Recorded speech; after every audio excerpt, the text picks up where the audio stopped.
Le Cap-Conte présente Le petit arbre. par Anaël.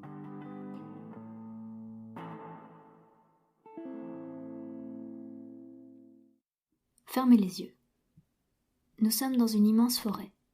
Le vent souffle sur nos visages, l'air sent bon, un mélange de terre et de mousse fraîche. Les arbres autour de nous paraissent plus âgés que n'importe qui dans cette pièce, et tous les êtres vivants de cette forêt semblent s'être accordés pour nous jouer la mélodie la plus douce qu'il soit.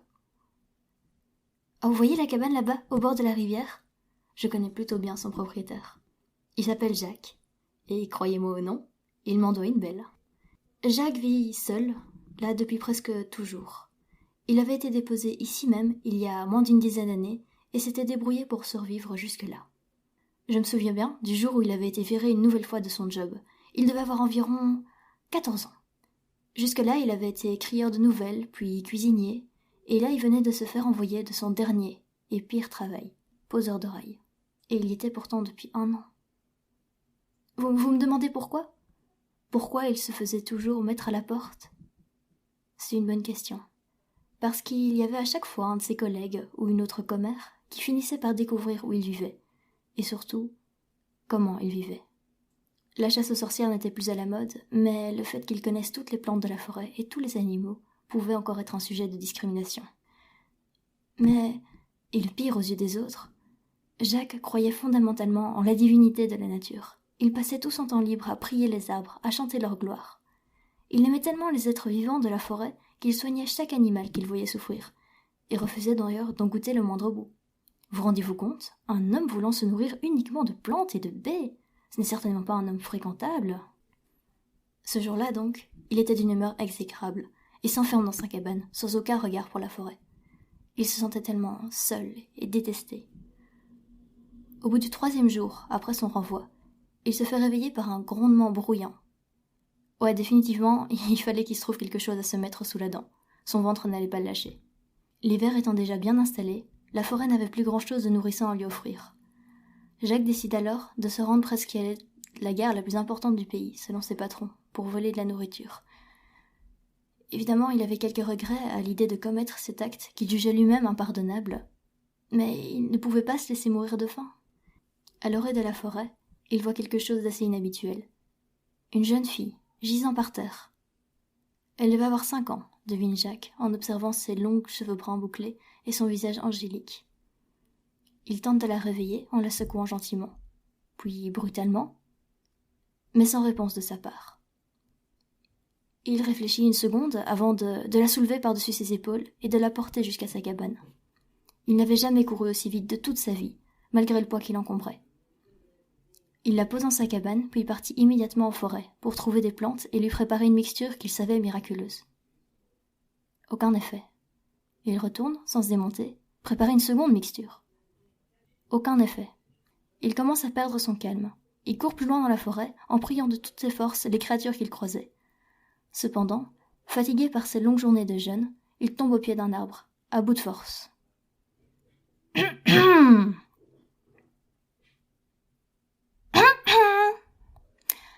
Jacques relève la tête, et une surprise de taille l'attendait là-haut. L'arbre à côté duquel il se tenait venait d'ouvrir les yeux. Du jamais vu, même pour notre expert forestier.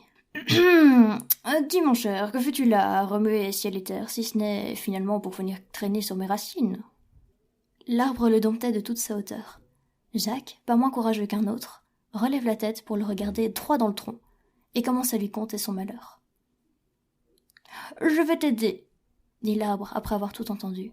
« Mais d'abord, je te demande de faire une mission pour moi. Tu vas retourner dans le village. Puis, la 3e maisonnée à gauche, tu verras une vieille dame en train de souffrir d'une colique. Je sais que tu connais un remède qui pourrait la sauver. Va, et lorsque cela sera accompli, la fille sera sauve. » Jacques ne perdit pas une seconde et s'élance pour rassembler les ingrédients. Il était angoissé à l'idée de revoir tous ces gens du village qui ne l'aimaient pas, et heureusement pour lui, il ne croisa personne. Il posa sa fiole sur la table de chevet de la dame, mais il est pris d'un doute. Et s'il décidait de ne pas la boire ? Vu son âge très avancé et son teint cireux, elle ne survivrait que quelques jours sans le remède. Le vent se leva soudainement, et le courant d'air referme brusquement la fenêtre par laquelle Jacques était entré. Ce qui réveille la vieille dame. « Mais Qu'est-ce que c'est que cette manière, jeune homme, de rentrer chez moi au beau milieu de la nuit ?» Ce dernier s'empresse de lui expliquer qu'il était là uniquement pour l'aider. Et finalement, après de nombreuses explications, elle accepta de prendre le remède, non sans l'avoir traité de nouveau de malpropre. Jacques retourne en courant à sa cabane pour vérifier que l'arbre, de son côté, a bien tenu sa promesse, et que la petite fille, elle aussi, était sauve. Mais elle était toujours inconsciente, et ne semblait pas aller mieux. Pourquoi l'arbre n'avait-il pas tenu sa promesse ? C'est cette fois, triste et lentement, que Jacques retourne errer dans la forêt. Elle lui semble d'ailleurs plus sombre également, et tellement silencieuse. Mais le vent s'est pratiquement tu, et on n'entend pas le moindre piaillement. Il retourne près de l'arbre qui lui avait parlé, mais ce n'est qu'un banal conifère parmi les autres. Jacques s'assied. Il ne sait plus quoi faire. « Monsieur !» Cette fois, Jacques n'attend plus avant de lever la tête. « Vous m'avez l'air bien triste, puis-je vous aider ?» Il lui explique qu'il avait besoin d'aide et qu'il avait été idiot de faire confiance à un autre arbre et qu'il voyait donc pas comment celui-ci pourrait faire quelque chose. « Oh, mais nous ne sommes pas tous pareils. Lui, je le connais, il n'est pas fiable.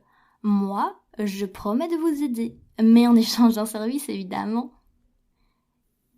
Il réfléchit quelques secondes, mais comme les options qui s'offrent à lui étaient finalement peu nombreuses, il accepte donc. Cette fois, on lui demande de fabriquer un antidouleur pour une femme enceinte dans la ville, qui est sur point de donner vie. De nouveau, il court pour récolter les ingrédients, les broie, les mélange, une fois le remède obtenu, court en ville jusqu'à sa nouvelle patiente. Cette fois, il donne directement la fiole au mari, terriblement inquiet, qui accepte tout pour aider sa bien-aimée.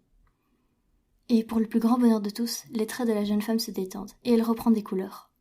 Déjà, dehors sur le chemin de la forêt, Jacques est heureux, et se tourne vers la maison pour jeter timidement un dernier regard fier. Cette fois, il retourne directement voir le second arbre, mais sans le retrouver. Craignant de s'être de nouveau fait avoir, il retourne à la cabane et constate avec colère que l'arbre n'avait rien fait. Il poussa un hurlement de frustration. Pourquoi ? La jeune fille ne voulait pas se réveiller. Il court de nouveau dans la forêt, et pour maudire tous les habitants et les accabler de son désespoir. D'ailleurs, il ne veut plus jamais retourner dans sa cabane. Elle n'est plus sienne désormais. La nuit est tombée, et il se réfugie dans une grotte dans les profondeurs des bois, qu'il n'avait encore jamais aperçue. Il était en train de chercher un espace plus confortable, lorsqu'il aperçoit au fond de la grotte un tout petit arbre. Jacques, fasciné, s'approche en se demandant comment un être vivant avait pu naître dans cette obscurité et dans cette froideur. « Coucou, tu es sûr de vouloir dormir ici ? Il fait froid, tu sais ?» Jacques répond qu'il n'a plus nulle part où aller et raconte une nouvelle fois son histoire. « Mais la petite fille, tu l'abandonnes du coup ? Non, tu peux pas faire ça. Prends une de mes feuilles, fais-la infuser, puis boire à la petite fille. » « Et elle se réveillera alors ? » ?»« Non, pas tout de suite. Tu dois d'abord la ramener à sa famille. Il la cherche depuis des jours maintenant. »« Mais qui sont ses parents ? » demande Jacques. Trop tard, le petit arbre s'est déjà rendormi. Jacques cueille précautionneusement une feuille, la donne à son hôte de quelques jours, puis retourne au village à la recherche d'une famille où il manquerait un enfant. En passant discrètement devant les diverses façades, il s'arrêta devant la plus grande, celle de l'avocat. Il était sans équivoque l'homme le plus riche, le plus intelligent, mais également le plus populaire du village. Quel homme heureux il devait être, se dit Jacques. Mais à travers la fenêtre, il aperçut une femme en train de pleurer et un homme, certainement l'avocat, en train de la consoler. Les immenses tableaux d'œufs, avec une jeune demoiselle identique à celle qu'il gardait chez lui depuis plusieurs jours, confirmaient son pressentiment.